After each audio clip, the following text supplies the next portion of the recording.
ऐसे आए, सब लॉकडाउन में हो गए और ये काम समय पर पूरा नहीं हो पाया।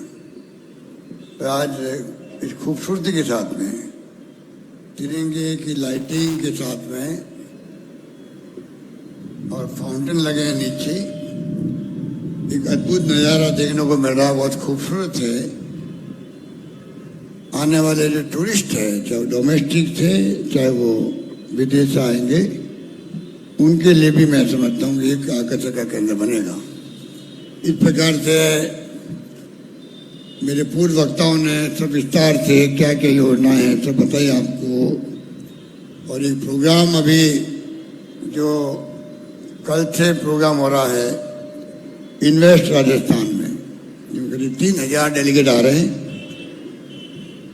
तो प्रोग्राम मुझे जाना है, इसलिए मैं अपनी बात संक्षिप्त में कहना चाहूँगा कि सब बातें आपको मालूम हैं।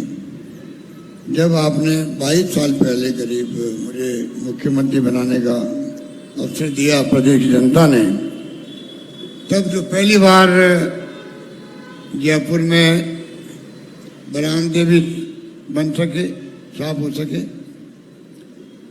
अतिक्रमण हटे, सड़कें चौड़ी हुई, जवाहरलाल नेहरू मार्ग सहित, और जो ओवरब्रिज अंडरब्रिज की जो श्रृंखला बनी है, उसके कारण आप देखिएगा कि आज जयपुर की आबादी बढ़ती जा रही है, उसके बावजूद भी यहाँ पर जो सुविधा आज मिल रही है वो शायद नहीं मिलती। अभी भी ट्रैफिक जाम रहते हैं और सड़कें चौड़ी होने के बावजूद भी।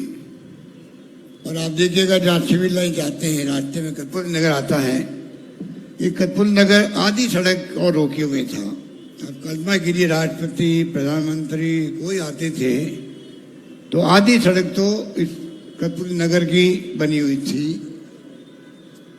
मैं उनको धन्यवाद देना चाहूँगा कि हमारे तत्कालीन जेडीसी थे मिस्टर गोयल, उन्होंने कोऑर्डिनेट किया उनसे और कतपुर नगर वाले शिफ्ट हो गए वहाँ से। आज शानदार वो सड़क बन गई, अब ये ओवरब्रिज बन गया है, इससे और ज़्यादा ट्रैफिक जाम हो रहा था, उससे लोगों को सुविधा मिलेगी। 500 करोड़ की लागत से जो चौराहे पे जो सिग्नल लगे हुए हैं, जहाँ पर तकलीफ होती है तो सिग्नल फ्री, सिग्नल की जरूरत ही नहीं पड़े और सौंदर्यीकरण भी हो, वो काम अलग चल रहा है। काम मैं समझता हूँ कि जयपुर में कमी नहीं रही है, इसलिए पूरे देश के जो टूरिस्ट हैं या जो आप देखते हैं कि जयपुर में कोई प्रोग्राम का प्रस्ताव आता है तो सभी लोग स्वीकार करते हैं। जयपुर आना मैं समझता हूँ आज देश का हर नागरिक पसंद करता है। इस रूप में जयपुर की खूबसूरती बढ़ती जा रही है, ये हमारे लिए बहुत ही सुकून की बात है और आप लोगों के लिए बधाई की बात है। यहाँ चौपाटी भी बनी, प्रताप नगर में, मानसरोवर में, नायला में, लोग बहुत ही वहाँ जाते हैं और मैं समझता हूँ कि अच्छा मैसेज गया, उसका भी एक नवाचार भी हुआ। सेंट्रल पार्क बहुत पॉपुलर है, उसी ढंग का पार्क जो है आपके वीटी रोड और मध्य मार्ग के बीच में बन रहा है, वो इस सेंट्रल पार्क से बड़ा पार्क होगा और जो लोग उस दिशा में रहते हैं उनके लिए बहुत बड़ी सौगात होगी।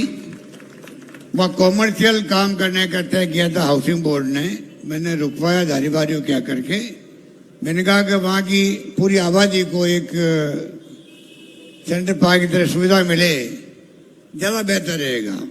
तो मुझे खुशी है कि आज वो सेंट्रल पार्क काम चल रहा है, पर लोग अभी से जाके घूमने लग गए हैं।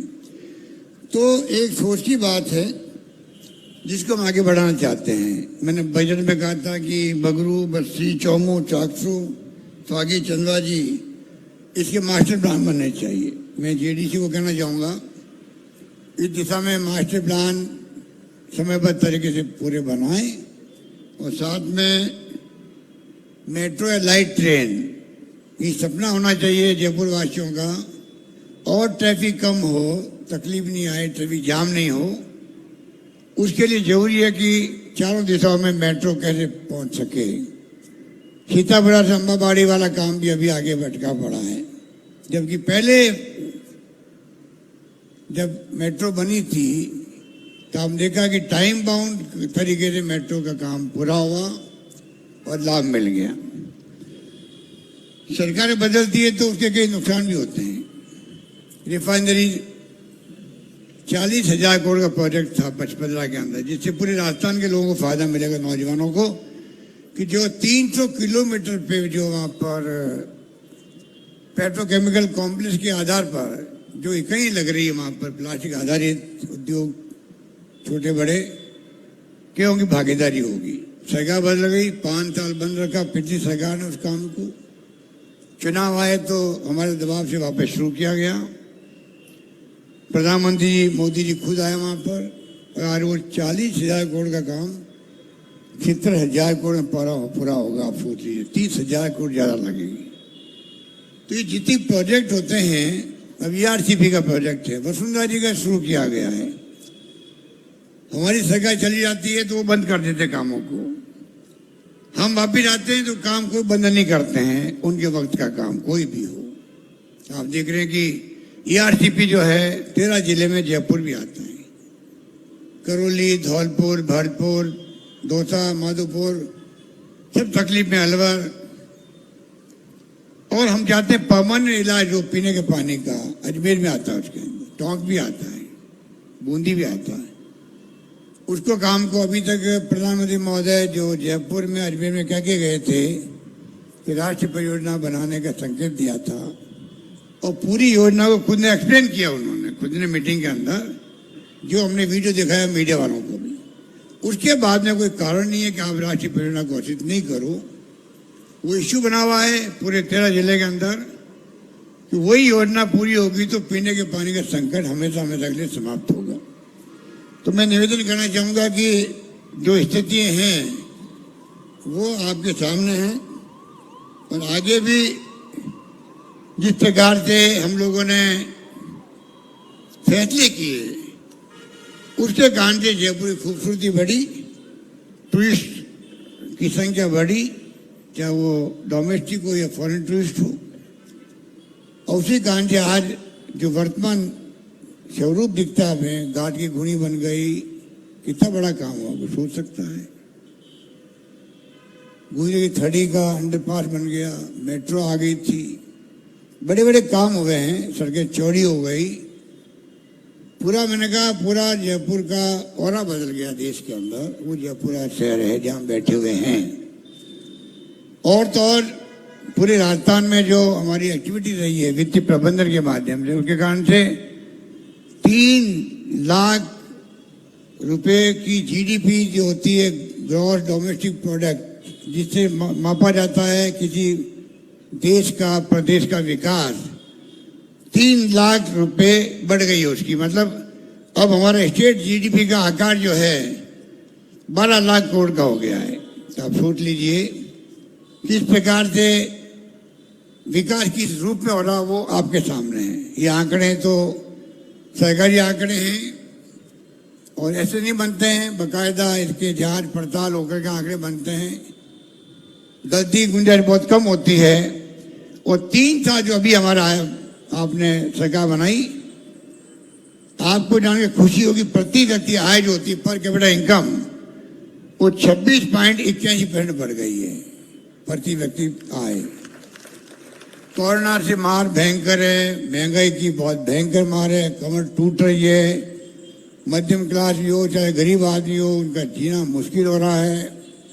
लोग संकोच में बोलते नहीं हैं, इसलिए हमने सोशल सिक्योरिटी भी जोड़ दिया है।